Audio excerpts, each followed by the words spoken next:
Face the Raven really took me by surprise. For one thing, I watched it after broadcast and people were telling me it was mostly filler.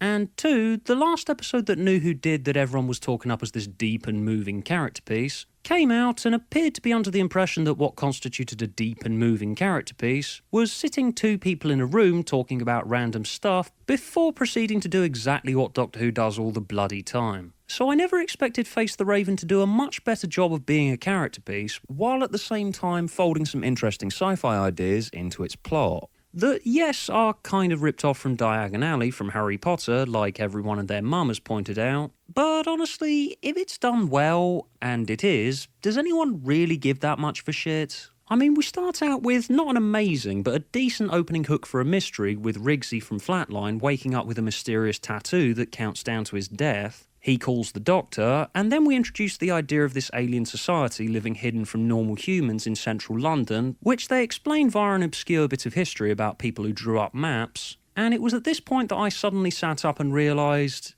holy shit, I'm actually really interested. How the hell did that happen? It surprised me just how engaged I was in Face the Raven, because in case you couldn't tell, I've kind of found this season really underwhelming all told. I haven't hated Season 9, like some may allege, since this is the first majorly positive review I've done for it. I know it may sound like I've mostly disliked it because I've been bitching a lot and offering up my ideas for what I think would make the episodes better a lot recently, but I haven't hated it, and I am glad when I find one as rewarding as Face the Raven.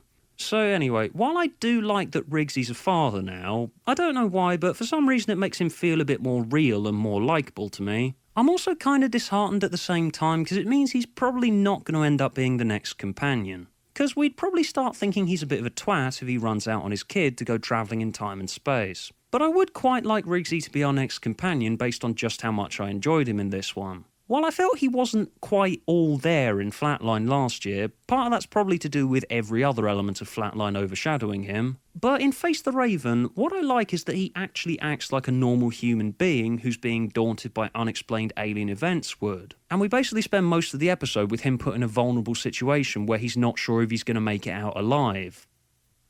That was precisely what they needed to do with both Clara and Danny Pink upon introduction. Vulnerability made them intimidated by the danger of travelling with the Doctor, and for this feeling to progress over the course of the series to a point where they accept it. Seriously, Rigsy is 9 times the character Danny was, and Danny was in 11 episodes. Rigsy's only been in 2, but I feel like I actually know who Rigsy is, and I like him because we've actually spent some time with him, because we've seen some events that impact his life and that are shaping him. And he does feel like an actual bloke that you'd meet in the real world. And he's only a side character. He's not even that important.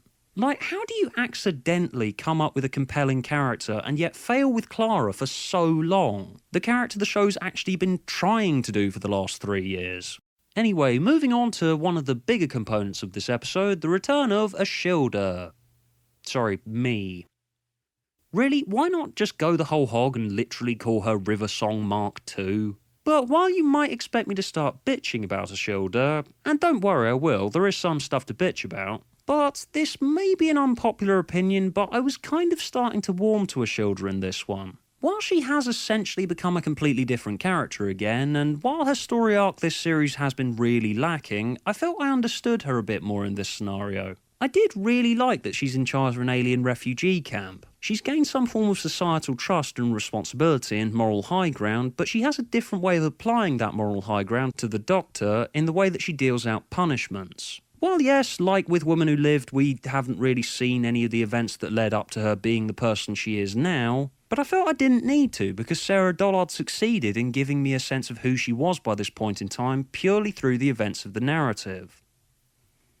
I mean, Woman Who Lived tried to do that as well, I guess, but I guess I understood where Ashilda was coming from when she did stupid things more in this one. And also, while she's still cold, she did let some humanity shine through that exterior. Because at the end of the episode, she actually starts showing some emotion that felt genuine to me. I was glad Maisie Williams was finally given some material she could actually use to prove her merits as an actress, because as fellow Game of Thrones fans know, Maisie Williams can act. But until this episode, I thought what she'd been given had been kind of dry and full of holes. But in this one, she's done something dodgy, realises she's fucked up, and that someone innocent is about to die because of her. This is the sort of situation that lets a character show their true colours. They could have given her some more time to showcase this, of course.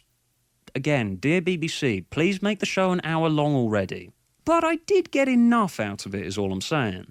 While I'm on characters, I felt Sarah Dollard did a really great job with just painting the picture of this street acting as an alien refugee camp. I'm obviously talking about stuff like the old couple and the young girl made to dress as a boy because boys in her species don't have a power that could be used by others. I just felt this setting was like this really rich and evocative tapestry of people, and it's just full of these wonderful little character moments where I don't have to spend too long with them to get invested, and to get a sense of who they are and their backstory, and for them to gain my sympathy. And these moments are directly and expertly woven into every step of a highly engaging plot as well. It's leaps and bounds better than Woman Who Lived's approach, where it rigidly separates out character into the first 20 minutes, and then plot into the following 20 minutes. Face the Raven kinda set me in mind of Big Finish's general approach to their Companion Chronicles series, which, while I'm here, if you enjoyed Face the Raven, I highly recommend checking out Quinnis. I just really enjoyed the way the mystery unravels from Riggsy's countdown tattoo through to discovering what he was supposed to have done, as every strand comes away, to reveal that he was actually set up to be the scapegoat for the murder,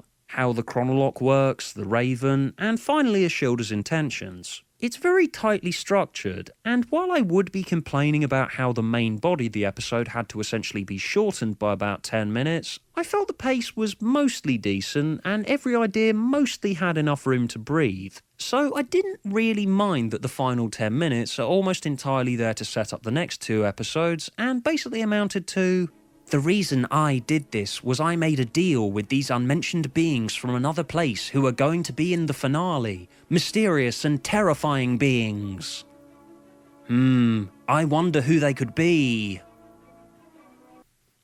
It's the fucking Time Lords already. I wonder if the aliens they just teased us about are going to be one of the ones featured on this list of big-name old Who aliens that they use every few years. Which one haven't we seen in a while? Oh, I got it! Serious question here. How do people get entire articles and videos out of Doctor Who speculation on a yearly basis? It's like a fucking lottery ticket that's only 1 digit long. But as said, I did enjoy Ashilda in this one, and I did enjoy the final 10 minutes, so I didn't mind that we had to squeeze the main body a little bit. I actually felt this was a decent way to lead into the finale. It means that these last episodes of the series flow together quite nicely. And I especially like the ending, if anything, because the Doctor is fucking terrifying here. I've been waiting for Capaldi to be put in a situation like this one that allows him to get really angry and riled up. I felt that was a bit of a trick we'd been missing until this and the Zygon inversion, of course. Because you've got Malcolm Tucker as the Doctor, and Capaldi hasn't really had that many chances to play to his greatest strength over the last couple of years. I mean, yeah, he's the good guy, of course, but you can have your good guys being fucking terrifying. And this was probably my favourite Capaldi performance up until this point.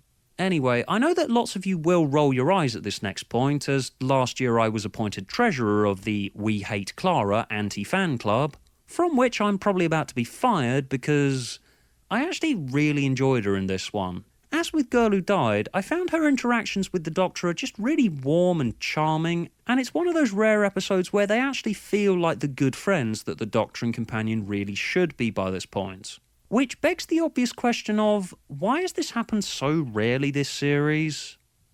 Really, you got Magician's Apprentice and Witch's Familiar, where the Doctor and Clara are separated from most of the runtime, and when they are together, we're distracted by guitars and snake people and stuff. Under the Lake and Before the Flood, where they're surrounded by a massive guest cast and then separated. Woman Who Lived, where she's absent for 95% of the runtime for some reason. The Zygon ones, where she's gone missing and is kidnapped. Sleep No More, massive guest cast again. Okay, I know that companions can be more effective when they're separated from the Doctor and given a chance to prove their worth, but it really didn't feel like the Doctor and Clara spent nearly enough time together in their final year before separation. Now, when it comes to the big thing that happens at the end of the episode, okay, given just how many times this has happened before, I'm unsure whether this deserves a spoiler warning or not. Oh yeah, saying that in itself, you all know what's coming, so I've spoiled it anyway. Sorry if you haven't seen it yet. Clara dies. Again.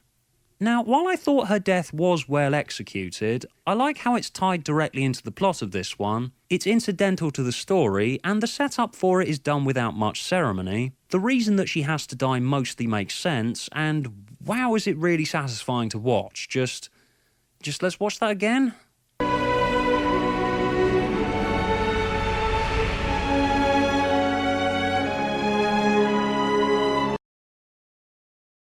And again.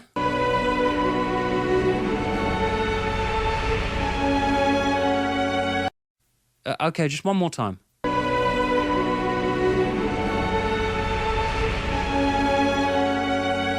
Christ, am I making this my screensaver? But I felt it probably would have been a bit more effective if we didn't already know by this point that she was definitely going to be in the finale. Because I was just thinking as it was playing out, this is not the final end for her. I know it isn't. Not just because she's the girl who comes back from the dead and she almost left like 3 times last year, but also because it's episode 10 of 12. They usually save the final goodbye until the finale, and also they usually make it look like the companion's about to die in New Who, and then they just go ahead and do something else that means they're sort of dead in a sense of the word a bit, but not really. And I just sat watching it anticipating the next 2 episodes being an "oh my god, isn't Clara the most amazing special flower, best companion in the whole world ever" parade. Yeah, her death in this one's a bit of a prick tease, to be honest.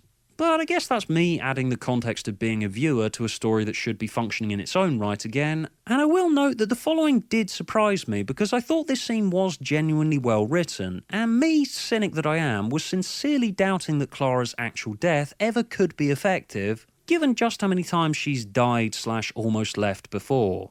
But this is easily the best Clara's death scene that I've seen so far. Really, really enjoyed it. Can we just see it one more time, please?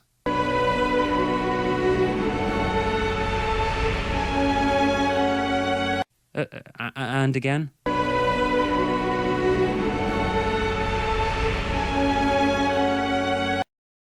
And again.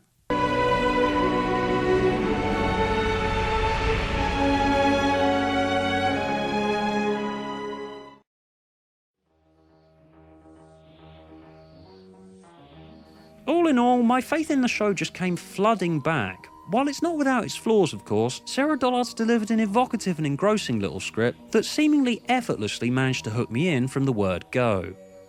Anyway, now it's time for Prediction Corner, the section of He Who Moans where I attempt to predict what'll happen in future episodes. Okay, my prediction this time is that next year there's going to be an episode where the Doctor meets the Whoniverse's equivalent of Stephen Moffat, who in this universe is called Meven Stoffat, and he is working on a television series called Paramedic Wen. The saddest thing is that I can think of at least 8 things that Moffat has actually done over the last few years that are dumber than that.